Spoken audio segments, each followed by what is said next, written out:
is with us in San Antonio. Hi, Matt. Welcome to the Dave Ramsey Show. Hi. Thank you, Dave, and thank you, Christy, for taking my call. Sure. What's up?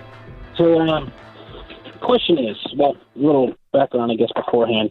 My wife and I were on baby step 2, have about $35K left. Household income is right around 100.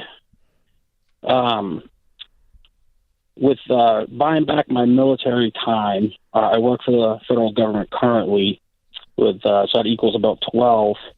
I have about 9 years left, and I could retire from that. I also own a business that I opened in 2016, and I do that part-time, obviously, after the government work. So my question is actually transitioning from the government job to running my own business full-time. I don't know if I want to finish out the 9 years, mainly because of the work environment itself. I guess we could say like the politics behind it. And then also the commute's kind of pretty rough. It's about an hour both ways. So with that, how much money should we have set aside before making that transition? And then what are the best practices or best steps to kind of make that transition as smooth as possible? What's your business? Dog training. Oh, okay. Best job in the world. What in is my it? opinion. What is it bringing in right now, annually? Annually, it brings in right around $30,000 to $35,000. $1,000? Yes. Okay. And what do you make at the government I job? only work. I make 70. Okay, so your wife does not work outside the home. Yes, sir. What do Okay. you need to live on? Right now, we're living on about, well, I guess like around like 75-ish, 75 to 80. Oh, and you're in baby step 2, right? You said you've got some debt to pay off. Yes, ma'am. Yes, That's right. Well, I'll tell you. 35 left, yes. I'll tell you what's so great about this side gig generation, starting a side hustle, is you have an opportunity to grow this thing small, and it's already doing well, $30,000 a year, I think is what you said. You have the opportunity to grow this thing while still having the stability of your full-time job. Now, one of the things that we tell people all the time is you want to build this thing up on the side so much that it can support you. Now, because you're in baby step 2, everything's bonus because you're going to pay off your debt faster. But you're building this thing up so that it can support you. You don't want to make this huge, terrifying leap where you just hope the business will support you. Now, the great news is you're doing great. Like you're already making a good, stable amount of money there. But I would continue to build this up to where you're getting it to some of those numbers you're talking about that you need to live on. And then what's so great is it's the next logical step. It's not a terrifying leap whenever you leave the government job. But if I'm you, Matt, I don't want to do something I don't want to do with a bad commute for 9 more years. I don't. I want to really pour my life into this business to where it can make 70, 100 or plus, get yourself out of debt, and then you're doing something you love to do, full time. But it's one of those things where you want to make sure the money is actually there. You don't just hope it's going to be there.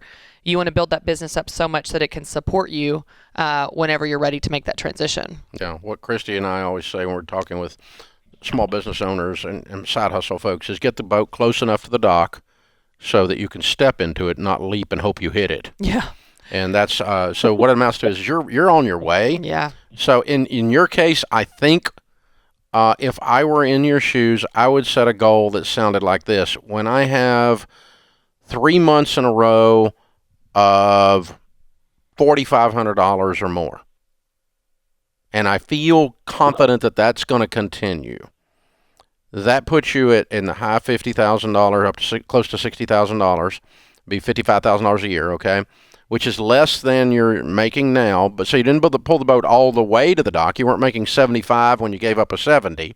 You don't need to do that. But go ahead and have a really troublesome year because all you do is work between your day job and the dog job.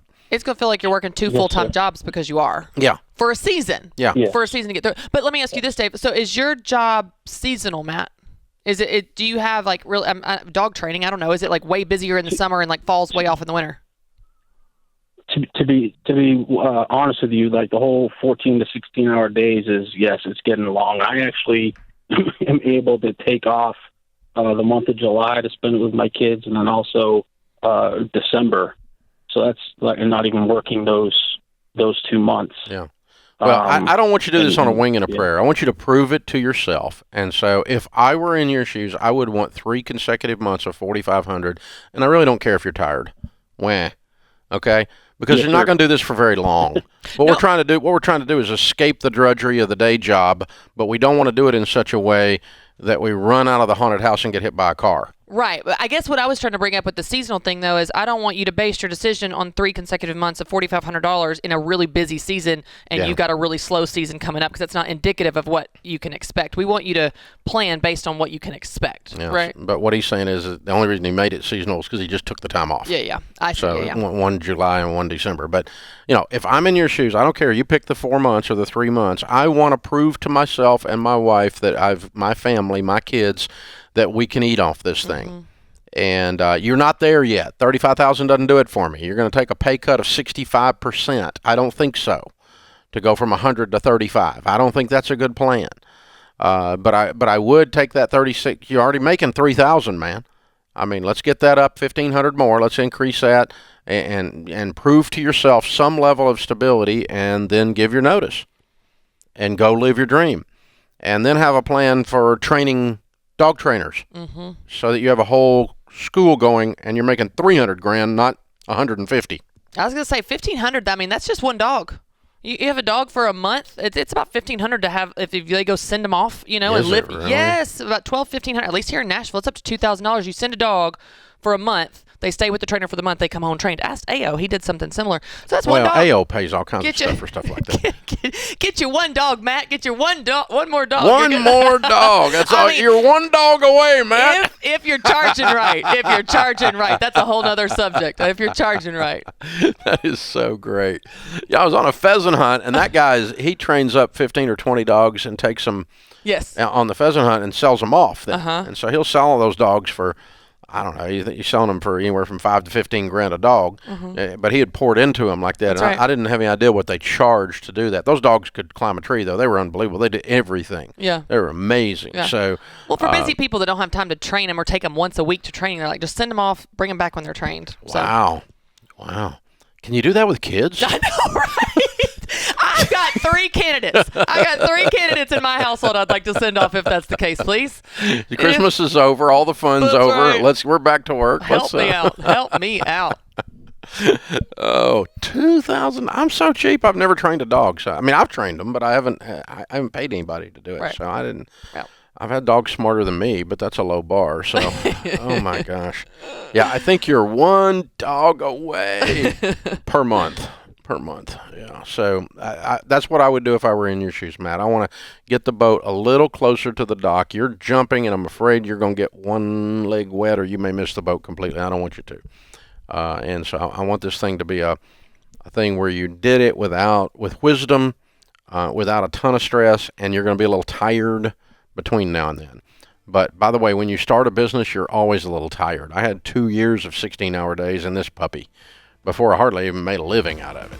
And that was a few years back. I don't want to do it again, but I'm not afraid of hard work, and I haven't not done what I'm telling you to do. I have done it. It's a season. It's It a is. season. It's not forever. And I worked like I was unemployed. I worked like I was doing it again during COVID, to try to keep everything running. I was back in here again for a month and a half, 2 months at 16 hours. So it's just whatever you have to do to run a business, that's what you do. But usually those are ebb and flow. It's not forever. It's for a period of time to get there.